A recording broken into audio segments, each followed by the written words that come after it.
Welcome to part 2 of my video, which shows me installing an Eddi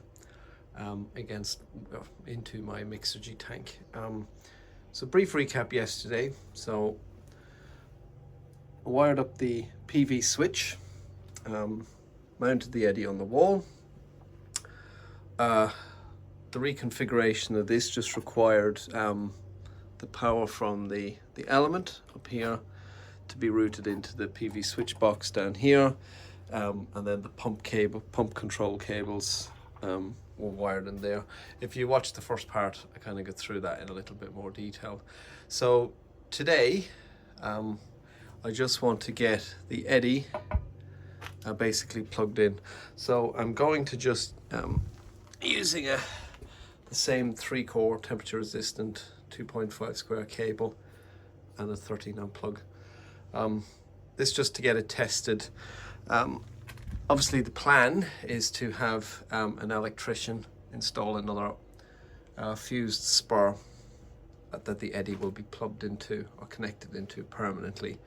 But I'm keen to just kind of test it out and to just see how it works. So in order to make it work with a 13 amp plug, I will limit the output of the Eddi to about 2.5 kilowatts. The element, the actual heating element, I think is 3.3, 3.6 kilowatts. So that's too much. That would blow the 13 amp fuse in the plug. So I basically don't want to do that. So I'm just going to get it plugged in and limit the output. The tank itself, I know the wiring was okay. I ran a test on it yesterday, and then overnight it heated the tank using the element as it has done for the past 12 months. So all of that is working fine. So I'm just going to crack on now and get another cable added into the Eddi.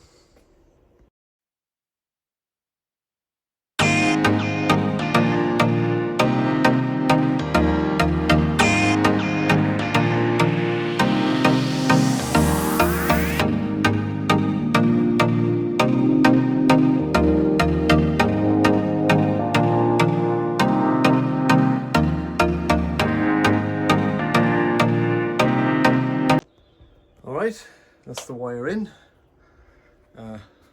Just plugged it in over here, I haven't turned it on yet. Just gonna put the cover back on Eddi.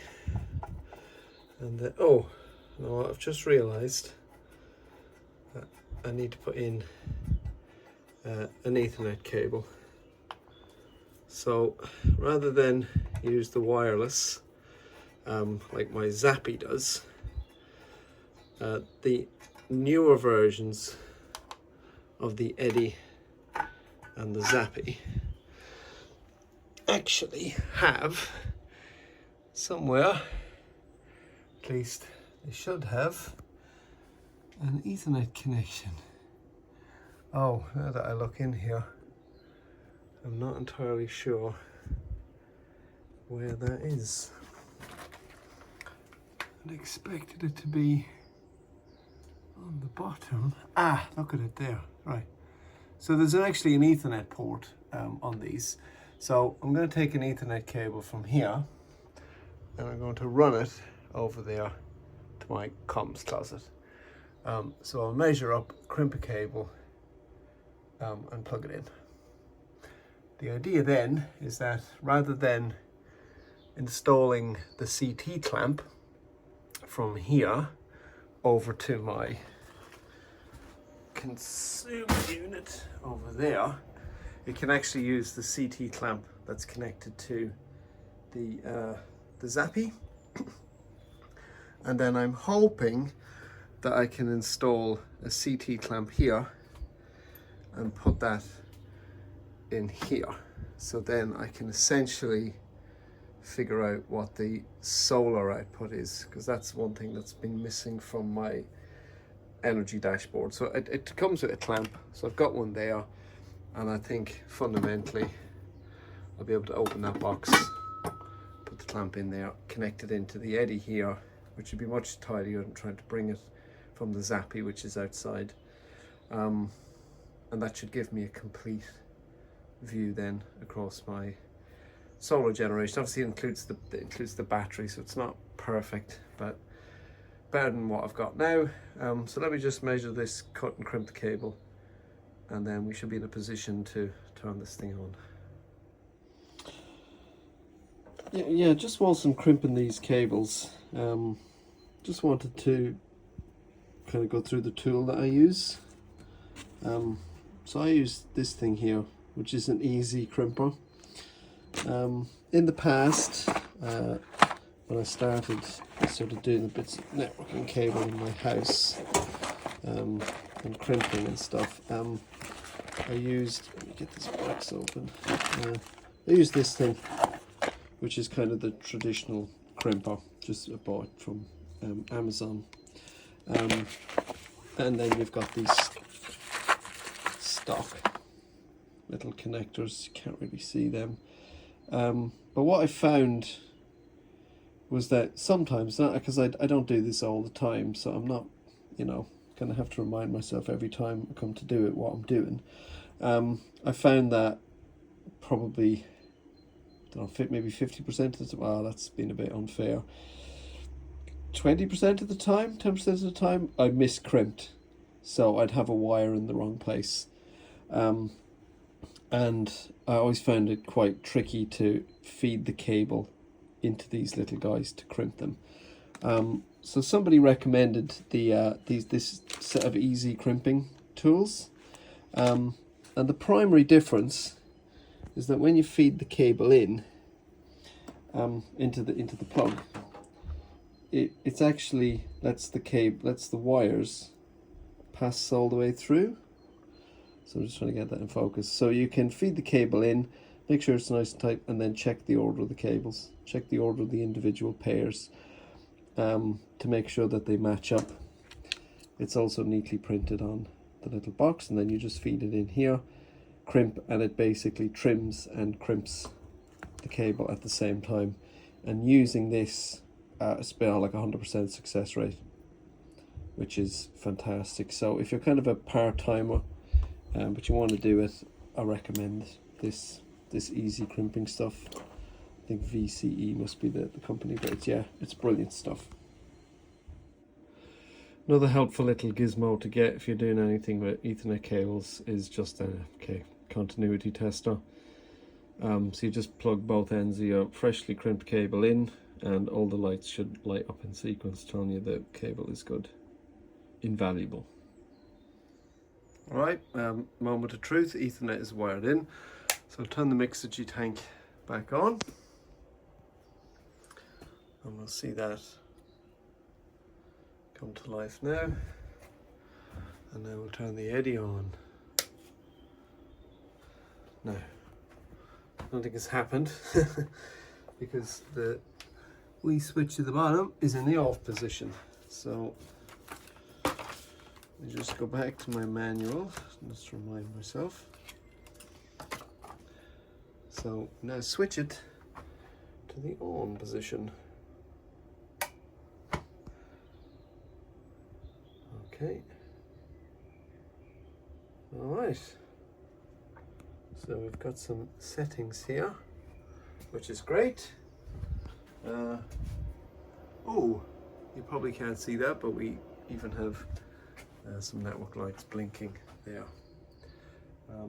So I'm going to go through the setup now. This is going to take me a few minutes. Not sure what that sticker's for. So we'll set the time, which is, let's peel that out of the way.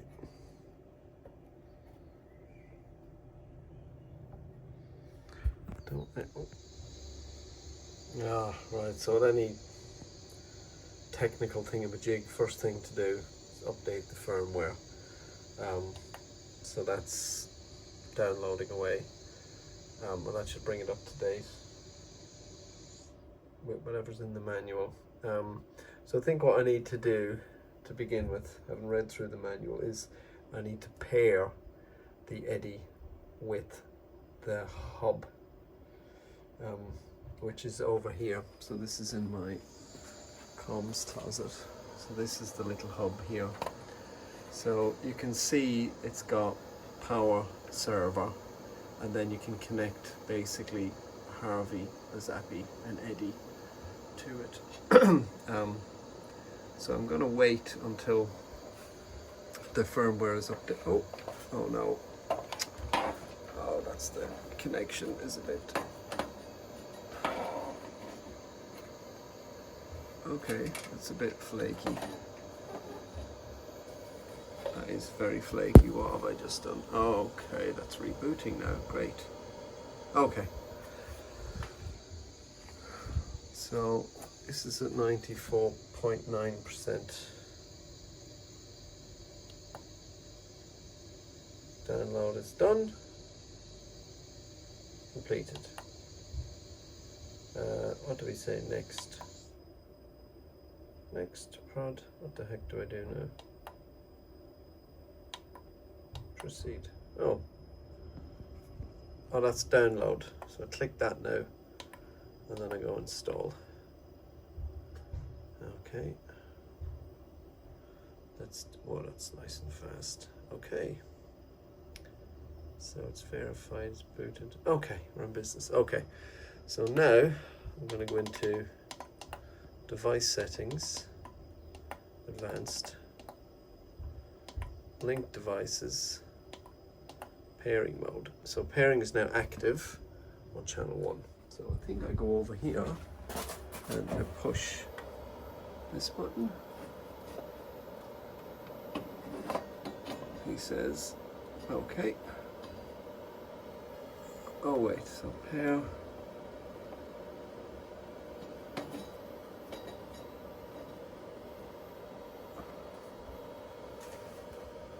Okay, what's that done? Okay, so it's found a hub.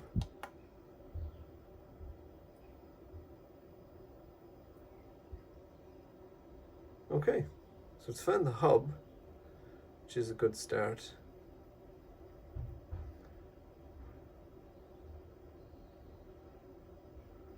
Right, so does that now show an Eddi?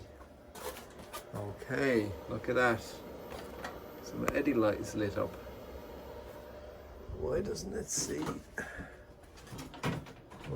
see my Zappi? Do I need now to pair it with the Zappi?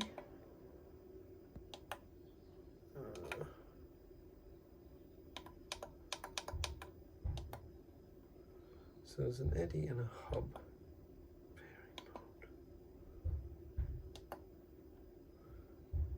Okay, I'm going to go out and try and pair the Zappi.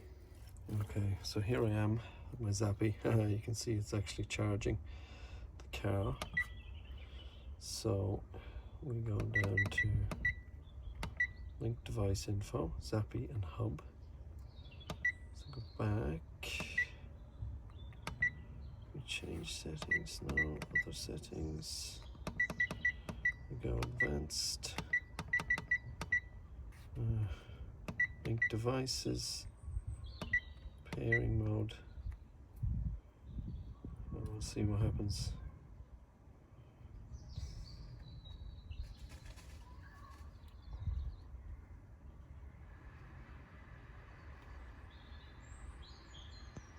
Okay,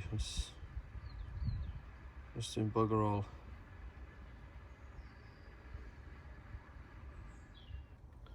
Right, back at the Zappi, I'm going to download updated firmware for this, but it's all paired, and the Eddi has appeared in the app.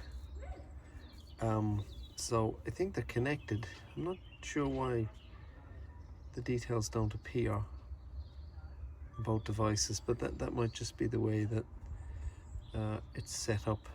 But they are both paired. And the Zappi is the master according to the settings, so I'll have to wait and see. And we'll let this update first, and then go back into the Eddi. Right, so as I wait for this thing to kind of figure itself out, I'm going to go in now and I want to limit the device. So I've set this here, you can kind of go in here and change this. So I'm going to set it to 10 amps. It's the fuse that's powering this is 13 amps, so I'm just going to set it to 10, which is like that. There is a grid limit. I'm going to leave that off. I'm going to leave battery off. Again, I'm going to set the export margin to 100 watts. That's just due to my solar setup. I basically need to tell the Eddi that it always must maintain a small surplus of export. The reason for that is it will stop the battery from discharging, because it sees the Eddi as load on the house. I'm going to do a video on that another time, so I'll set that to 100. This is the problem now, is that I need to change this to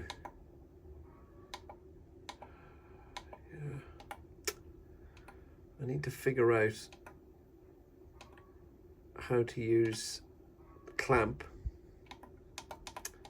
from the Zappi.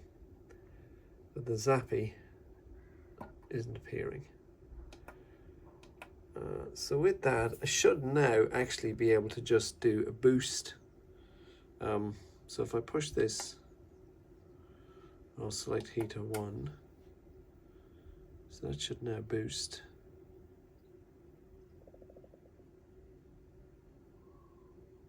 I'm hoping to hear some clicking from this tank relays, but okay, it's boosting now.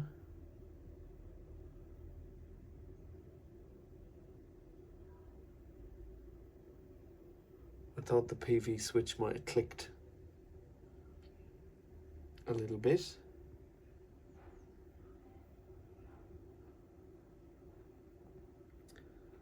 So you can see now that the limit is, it's about 2.4 kilowatts.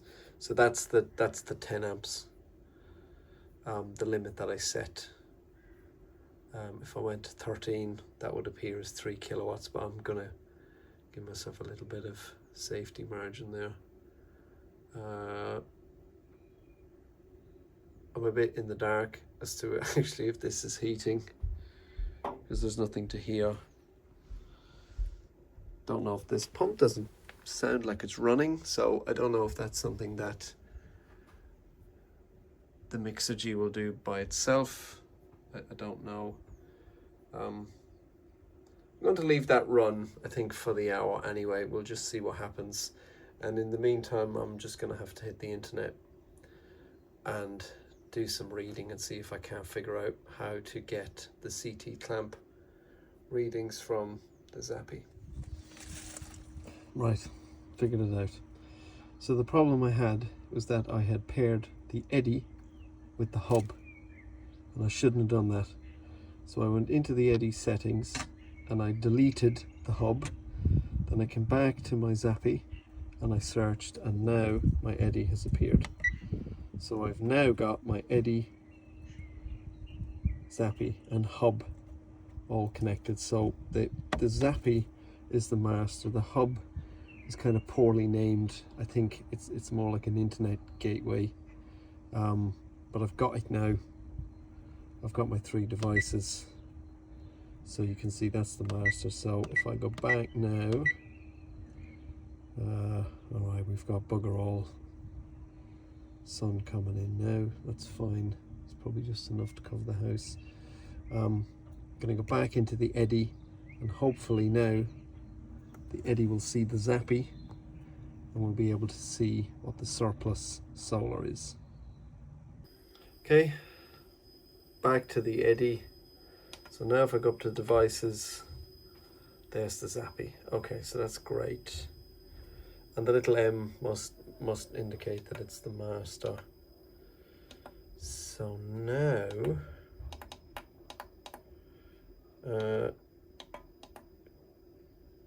Can I change this to be a device?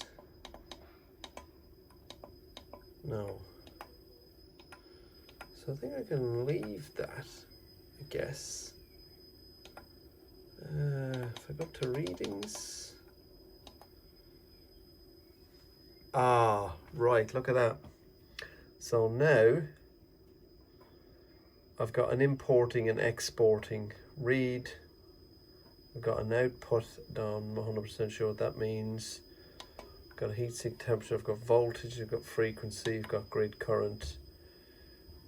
It's diverting. Okay, but I've got some data. So it looks like now, yeah, it looks like it's set up now. So I'm going to cancel the boost, which I've done. So that's now, oh, right, so that was now seeing a tiny bit of surplus, and that's disappeared. So my hunch is that, yeah, so I can see the battery is dropped to 94%, probably due to me boosting this thing. So all the solar will now be going into the battery, but I think we're in business. Yeah, happy with that. Okay, so I think I'm good to go. Not entirely sure I need this Ethernet cable now that this is all set up. The Zappi is connected to this wirelessly by the looks of it. So I'm not entirely sure what the Ethernet cable actually serves. I probably could take that out. I'll leave it in for the time being. And I think that's it. Yeah, okay, so that's been interesting. So hopefully if anybody watches this video, you'll maybe find it educational, or it'll help you, you know, install your own Eddi. That's it. Signing off.